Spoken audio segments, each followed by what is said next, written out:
നമുക്ക് ഇഷ്ടപ്പെട്ട ഫിഷ് ഏതാണോ അതെടുത്ത് നമ്മൾ ചൂസ് ചെയ്ത് പറഞ്ഞു കൊടുത്താൽ ഇതേപോലെ അവരാക്കി തരും. നല്ല ഗാർണിഷിങ്ങോട് കൂടി കേട്ടോ.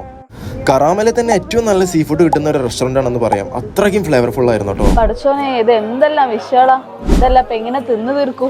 നമ്മുടെ റെസ്റ്റോറൻറ്റിൽ വന്ന് നോക്കിയാൽ ഫിഷിൻ്റെ ഒരു ചാകര തന്നെയാണ്. ഒരുപാട് വെറൈറ്റി ഫിഷാണ് ഉള്ളത്. അതോടൊപ്പം തന്നെ ഒരുപാട് സൈഡ് ഡിഷും നമുക്ക് അവൈലബിൾ ആണ്. സോ നമുക്ക് ഇതാണ്ട് തിന്ന് തീർക്കാം.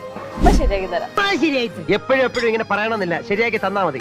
കഴിച്ചു കഴിഞ്ഞ് പുള്ളിക്കാരൻ്റെ ഒരു പറച്ചിലുണ്ട് മക്കളെ, കേട്ടു നോക്കി. ആ പറഞ്ഞത് എനിക്കും പറയാനുള്ളൂ. കഴിച്ചവരെല്ലാം പറഞ്ഞു ഫിഷ് നല്ല അടിപൊളി ഫ്ലേവറും നല്ല ടേസ്റ്റും ആണെന്ന് കേട്ടോ. ഫിഷ് മാത്രമല്ല കേട്ടോ, അതിൻ്റെ ഒപ്പം സൈഡായിട്ട് നമുക്ക് നല്ല അപ്പം ഉണ്ട്. അത് മീൻ കറിയും കൂട്ടി കഴിച്ചാൽ നല്ല അടിപൊളി ഫീലാണ് മക്കളെ. പിന്നെ പുട്ടുണ്ട്, അത് നമുക്ക് മീൻ കറി കൂട്ടി കഴിക്കാം. അതേപോലെ തന്നെ നമുക്ക് നല്ല നെയ്പ്പത്തിൽ വരുന്നുണ്ട്, അതും നമുക്ക് മീൻ കറി കൂട്ടി. ഫുഡിന്റെ ടേസ്റ്റ് ഒന്നും പറയാനില്ല, നമ്മുടെ നാട്ടിൽ നിന്ന് കഴിക്കണം അതേ ഫീലാണ്. ഇപ്പൊ ലൊക്കേഷൻ വരുന്നത് കറാമയിലെ ക്രൗഡ് റെസ്റ്റോറന്റ് ആണ് കേട്ടോ.